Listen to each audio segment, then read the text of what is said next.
আমরা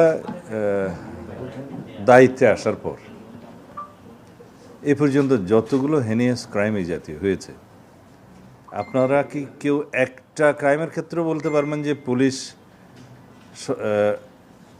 সর্বোচ্চ চেষ্টা করেনি এবং সংক্ষিপ্ত সময়ের ভিতরে তারা অ্যারেস্ট করতে পারেনি?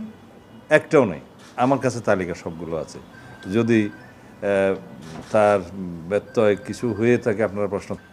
রামিসার ব্যাপারেও 24 ঘন্টার ভিতরে আসামি গ্রেফতার হয়েছে এবং তার রামিসার যে প্রধান আসামি দর্শক, তার নাম সম্ভবত সোহেল খান, তার স্ত্রী সহ তাদেরকে গ্রেফতার করা হয়েছে। 164 স্টেটমেন্ট দিয়েছে, জবানবন্দি দিয়েছে মূল আসামি। আমরা এইটুকু অ্যাসিউরেন্স দিতে পারি, আমাদের পক্ষ থেকে সংক্ষিপ্ত সময়ের ভিতরে সুষ্ঠু তদন্ত করে চার্জশিট দাখিল করা হবে।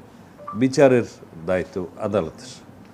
মাদক বিরোধী অভিযান চলছে, চাঁদাবাজি সন্ত্রাসী বিরোধী অভিযান চলছে। এটা হচ্ছে অনেকটা প্রোঅ্যাক্টিভ, যাতে এই অপরাধগুলো কম হয়।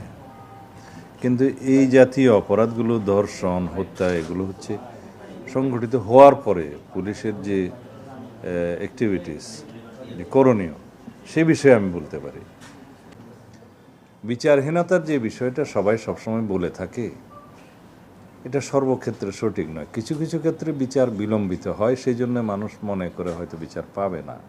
কিন্তু এই জাতীয় ক্রাইমগুলো আমি ইন্টারিম গভর্নমেন্টের সময়ও দেখেছি, আমি তাদেরকে কৃতিত্ব দিতে চাই। সেই সময়েও এই জাতীয় কয়েকটা ঘটনা হলে হেনিয়াস ক্রাইমের সংক্ষিপ্ত সময়ের ভিতরে আইনি ব্যবস্থা, বিচারিক ব্যবস্থা তারা গ্রহণ করেছে। এই ক্ষেত্রেও আমি এইটুকু অ্যাসিউরেন্স দিতে পারি যে সম্ভাব্য সংক্ষিপ্ত সময়ের ভিতরে একটা দৃষ্টান্তমূলক বিচার সম্পন্ন হবে।